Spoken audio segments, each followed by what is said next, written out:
Alrighty, let's do this. This is the final day of our week-long adventure with this Transformers Amazon exclusive line, the Transformers Legacy Wreck and Rule collection. We have our final member here today. We finally know who it is, even though we technically were revealed him many months ago in leaked images. But here he is today. We finally know who it is. We got some updates on what's happening because originally there was another member that was listed along with him. We'll get into that. Here's everything that's going on and a little bit of a history lesson too of what's going on with this color scheme. That's what you're here for, to learn and to enjoy and to give us your opinion. The Transformers Legacy Wreck and Rule Collection Diaclone Universe Twin Twist. And I love that they call it Diaclone Universe because I got to play and add some fiction to that universe back in the old Bakan days. Anyways, let's talk about that. So what this is essentially is a 100% redeco of that Titans Return 2017 Twin Twist mold. It's just a redeco. There's no new accessories, no new this, no new head sculpt, no new tooling. A straight up 100% redeco of that mold from 6 years ago. It does the Diaclone colors, specifically the Diaclone Bakuten Attack Robo color scheme, which was what Twin Twist came from, the drill tank type of the Bakuten Attack Robo series. And they're the little flip changers. If you're listening to this, you know just as much as I do when it comes to those guys. Now, the colors that they went with, of course, because there was two variations of the Bakuten Attack Robo of the Twin Twist mold. There was two variations. They went with the blue and the red type of them. And I think that the reason why Evan probably went with those colors was because, here's a fun fact, look at the back of your 1985 G1 box art, those big murals that they had back in the day. If you squint and look very carefully above Jetfire in alt mode, you could see there is drill tank type of the Bakuten Attack Robo, aka Diaclone Twin Twist. He's there, firing away. So he was there even back then. I posted it on my Twitter for people saw it. You should follow my Twitter.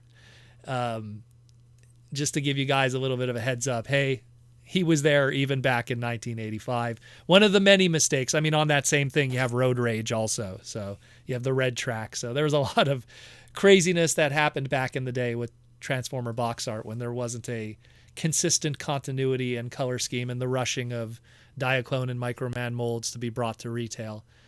Either way, that's what those colors are. That's what it's based on. It does a fantastic job, especially in the robot mode, because a lot of those silver stickers and silver decos of foil stickers from the original Diaclone Bakuten are seen here in a more limited capacity, but still done as these paint app hits that are really nice on it. And it looks great. It looks really, really good. I like it a lot.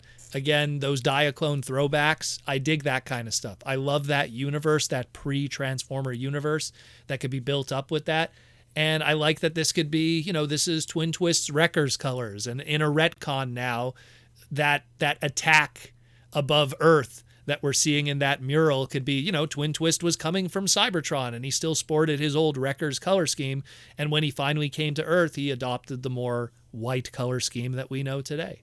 You could write that in, or it could be your fanon, or I'm just going to write it in myself. I don't know. We'll think about that. But either way, I also like that they mention in the copy for the Amazon listing how the headmaster is a Diaclone driver and it's colored to match that. So I dig that a lot too. That's pretty cool. Again, keeping that flavor and throwback. So the price on this guy is going to be $24.99. That's the new MSRP for deluxes with new inflation in 2022. No surprise there. Considering that the original mold back in 2017, this was 6 years ago, was $14.99. So that's a $10 increase. But keep in mind, that original Wave 4 Titans Return Twin Twist in 2017 goes for insane money today in the secondary market. So a $10 increase to $24.99 as opposed to, man, I was seeing listings end at $80 loose complete, which is crazy. it's a good way to get the mold. Let's put it this way. So yeah, I'm not a fan of inflation, but at the same time, your only other alternative is a terrible secondary market due to the limited distribution of Wave 4 Titan's Return back in the day with those flip changers, both of them in general. Now, another big thing here to talk about is now we finally get to see what this Wrecker's Hammer is that we're talking about. They finally show an image of it in the Amazon listing. And the rumors are true. It's just a cardboard display of the Wrecker's Hammer. And the copy that they write here is that it's the iconic Wrecker's Hammer for your shelf.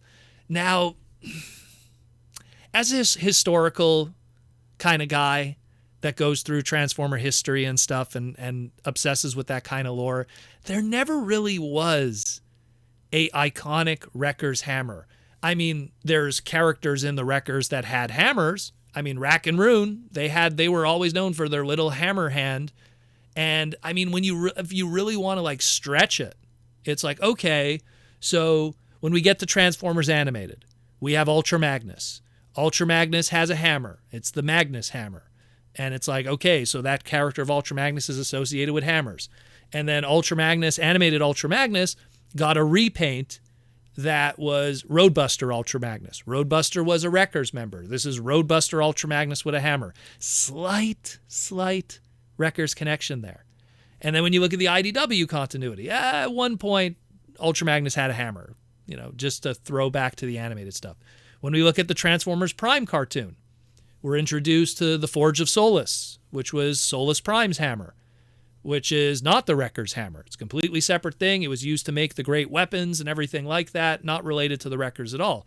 Then we have Ultra Magnus, who's part of the Transformers Prime continuity. He was the leader of the Wreckers. He gets his hands on the Forge of Solus. So you have Ultra Magnus, the leader of the Wreckers in that continuity. He's holding a hammer because he's associated with a hammer because of the animated continuity, but that hammer is the Forge of Solus. So we have an Ultra Magnus, that's a Wreckers leader that has a hammer, but it's not the Wreckers hammer.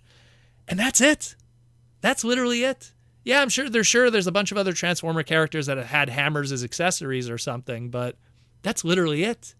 I mean, there never really was unless I'm missing something, there never really was a iconic Wreckers hammer.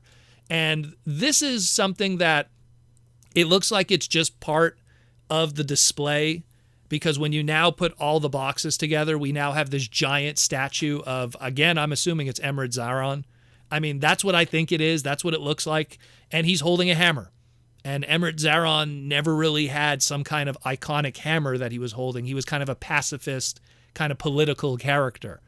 So I don't know I guess this is just some kind of new retcon kind of fiction that's being added to the larger Transformers kind of story.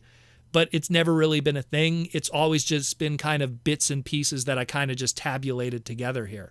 The Magnus hammer, that symbol of leadership from animated, Magnus getting a Roadbuster repaint that's kind of Wreckers, and then going into Prime where it's like, oh, the Forge of Solus and a Wreckers leader holding it, but that's, there's all kinds of wacky stuff that you could play this little game. But at the end of the day, this is kind of a new thing.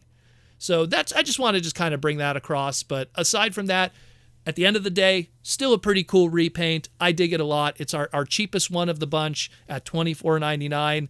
A steal, in my opinion, compared to what that mold is going for right now in the secondary market. So I'd go for it. And I get a feeling that he's going to be one, too, that's going to probably go up in value. But pretty cool otherwise. Again, the cardboard hammer, I don't know. I would have then settled for, why not just do the whole statue then, You're going to do all 5 pieces anyhow on the front of the box. Why not have something that's an insert on the back of the box that you can kind of clip together? But yeah, it's a big old hammer. Big old hammer. Let me know what you think, guys. It's going to be an extremely packed and busy Saturday night live stream tomorrow. I hope you'll tune in tomorrow, 8 o'clock Eastern Standard Time, p.m., 8 o'clock p.m. Eastern Standard Time. And we'll talk about this. Maybe we'll have some updates. Maybe Evan will give us a little more insight on what's going on here. And we'll break down the world of Transformers once again for another 2 hours of fun. So be sure to check us out with that. And again, check me out on my Twitter and my Insta and everything else.